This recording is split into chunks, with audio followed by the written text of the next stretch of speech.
Hi, our topic is equality in gender identity, privacy with unisex toilets, and psychiatry input. Our group member has Abby, Peggy, JC, Simon, and Derek.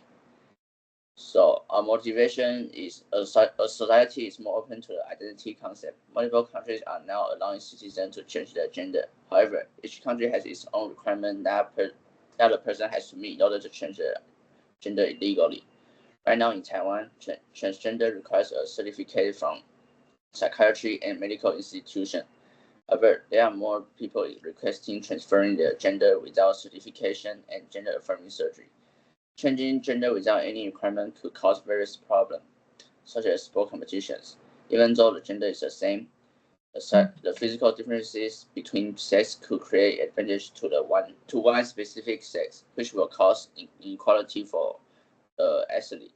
Also, it will be hard to preserve biological woman's privacy and safety if there is no requirement for gender changing. Therefore, according to what Derek says, we have two purposes. First one, while gender self-identification is important, but it still has the risks of misuse, such as the bad intentions, or if people are free to enter or leave the space for only for women or men, um, maybe they are able to commit the crimes such as sexual assault. Therefore, it is important to have rules such as medical certifications or the official's statement to keep the balance between policy and private. At the same time, to solving the potential risks, it is essential to maintaining a balance between public safety and individual rights. According to those problems that Derek just mentions, there has two solutions. The solution to gender self-identification now is to encourage the government to set up unisex public toilets instead of letting people freely pass the male's or female's bathroom. Of course, the unisex public toilet will cause some transsexuals to think they are treated unfairly. However, this is the only acceptable way, at least for now, for common people. Furthermore, it is to prevent the space of women from being curtailed. On the other hand, the definition of gender self-identification is to announce their gender by themselves. But this behavior could cause some lurking risks, such as how do we avoid being manipulated by people with bad intentions? Therefore, medical requirements such as statutory declaration are still very important.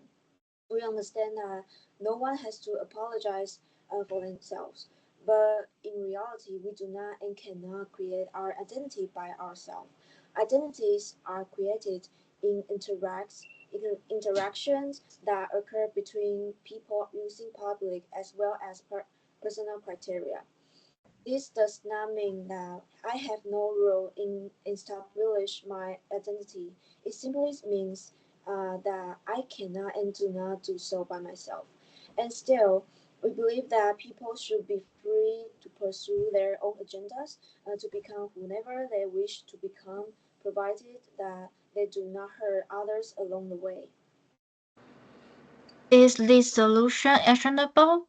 Yeah, the answer is yes. For women, the transgender with psychiatry certificates of diagnosis are more trustworthy.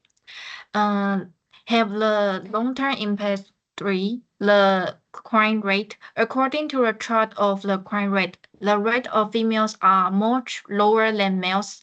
So under a liberal trend of regime is hardly preventing people who are ill-intentioned. This vulnerability is exploited to commit a crime. Women's base when females are still oppressing in society, forcing through surgery-free exchange of certificate is like oppressing women's space and giving it to transgender. The social system.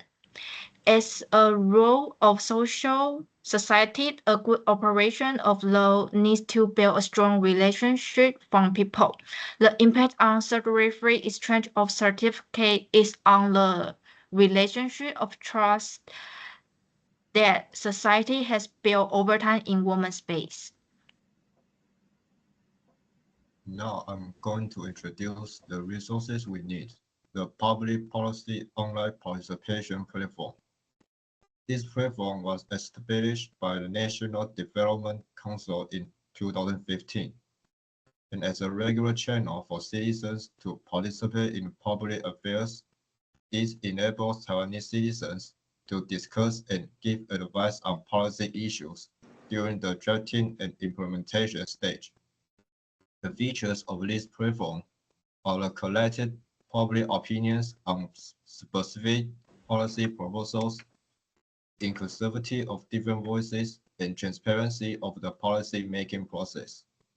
With this platform, we can easily discuss policies with experts and the public. It empowers us to have a voice in the policies that affect our lives and present our arguments to policymakers.